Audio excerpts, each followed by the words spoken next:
Alors reprenons notre fonction affine 4x moins 3. Nous avons vu que son point d'intersection avec l'axe des y était le point de coordonnées 0, moins 3. Alors, il faut d'abord être conscient que tous les points de l'axe des y ont tous pour première coordonnée 0 quelque chose, 0 quelque chose, 0 quelque chose.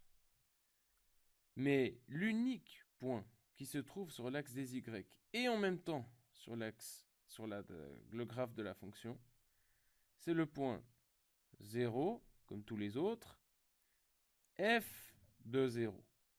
Puisque tous les points qui sont sur le graphe de la fonction ici, tous les points qui sont sur le graphe de la fonction, c'est les points de la forme x, f de x.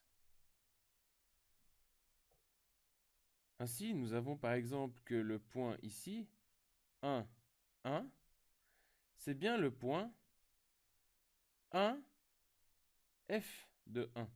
Regardons ce que fait f de 1. F de 1 vaut 4 fois 1 moins 3, ce qui fait 4 moins 3, ça fait bien 1. Ou bien le point 0 moins 3 ici, qui est bien le point d'intersection du graphe de la fonction avec l'axe des y, c'est en fait le point de coordonnées 0, f de 0. Regardons combien fait f de 0. F de 0 égale combien? Eh bien, f de 0, ça fait 4 fois 0, moins 3, ce qui fait moins 3.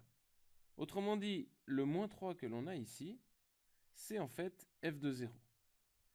Donc, notre intersection avec l'axe des y, c'est 0, moins 3, parce que f de 0, ça fait moins 3. Donc, en résumé, si on prend notre fonction 4x moins 3, pour trouver le point d'intersection avec l'axe des y, eh bien, on doit se poser la question, f de 0, ça fait combien? Et ceci est valable pour tous les types de fonctions, non seulement pour les fonctions affines. On se pose cette question parce que le point d'intersection, c'est le point de coordonnées 0, f de 0. Donc on doit savoir ce f de 0 ici.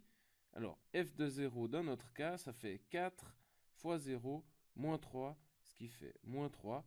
Et donc on sait que le point d'intersection, c'est 0, f de 0, c'est-à-dire 0 moins 3.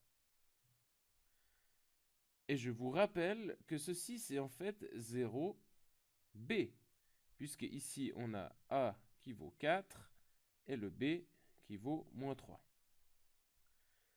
Donc, en d'autres termes, l'abscisse du point d'intersection, c'est de toute façon 0. Ça, on le sait, on n'a même pas besoin de réfléchir. Et l'ordonnée, eh bien, c'est la même chose que b, c'est-à-dire l'ordonnée à l'origine.